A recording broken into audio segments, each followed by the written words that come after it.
साहब आज काफी अहम बैठक है कोर कमेटी की। लोकसभा चुनाव कुछ ही महीने बाद है, कुछ ही समय बाद है। किस तरह देखते हैं इस बैठक को और क्या आगे की रणनीति रहेगी? देखिए, मैंने पहले विधानसभा चुनाव के समय में भी कहा था कि भारतीय जनता पार्टी केवल चुनाव के समय चुनाव के लिए काम करने वाली पार्टी नहीं है। हम सामाजिक सरोकार के विषयों से लेकर के सभी राजनीतिक मुद्दों पर समाज को चेतन करने, जागृत करने, समाज को साथ लेकर के काम करने का वर्ष पर्यंत 365 दिन काम करते हैं। भारतीय जनता पार्टी का कार्यकर्ता बूथ स्तर से लेकर के राष्ट्रीय स्तर तक सभी जगह निरंतर सक्रिय रह करके पार्टी की प्रतिष्ठा, पार्टी के प्रति लोगों के सद्भाव का व्याप बढ़े, इसके लिए निरंतर प्रयास करता है।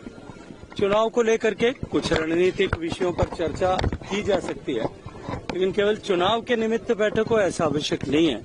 लेकिन इतना तय है कि मैंने विधानसभा चुनाव के समय में भी कहा था कि हम एक तरफा बहुमत के साथ में जीत करके सरकार में आने वाले हैं।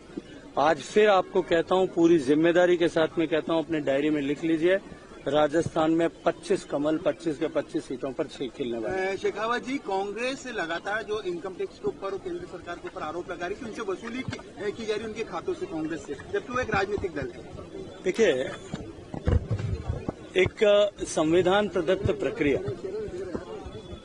और संसद के बनाए हुए कानून के तहत अगर किसी पर भी कार्रवाई होती है और कोई भी व्यक्ति अगर उस कानून का, कोई भी व्यक्ति, संस्था उस कानून का उल्लंघन करता है तो उसको मात्र इसलिए कि वो एक राजनीतिक दल है, इसके लिए उस पर कार्रवाई नहीं होनी चाहिए।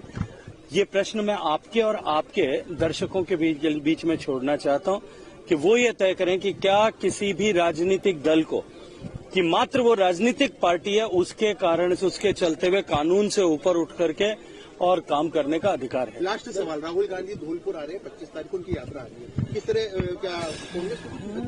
चलिए, पिछली बार भी आए थे यार, क्या हुआ था आप लोगों ने देखा था। चलो मित्रों। हाँ। लगातार विश्व कांग्रेस से बीजेपी में नेता आ रहे हैं। सवाल जनता का ये है कि क्या बीजेपी का कांग्रेसीकरण हो रहा है या फिर ऐसी क्या? देखिए, एक विषय आपको मैं जो है आपके संज्ञान के लिए कहना चाहता हूँ। सामान्यतः कई बार बातचीत में लोग बाग कहते हैं कि ये आधा ग्लास भरा हुआ है या आधा खाली है। ये देखने का नजरिया होता है। भारतीय जनता पार्टी में जिस तरह से दूसरी सभी पार्टियों से लोगों के आने की भगदड़ मची हुई है, मुझे लगता है कि भारतीय जनता पार्टी का क्या हो रहा है ये देखने के बजाय डोटासरा साहब को चिंता ये करनी चाहिए कि उनकी पार्टी जो है वो शिखर से शून्य की तरफ जा रही है और अब शून्य से रसातल की तरफ जाने की तरफ आगे बढ़ रही है।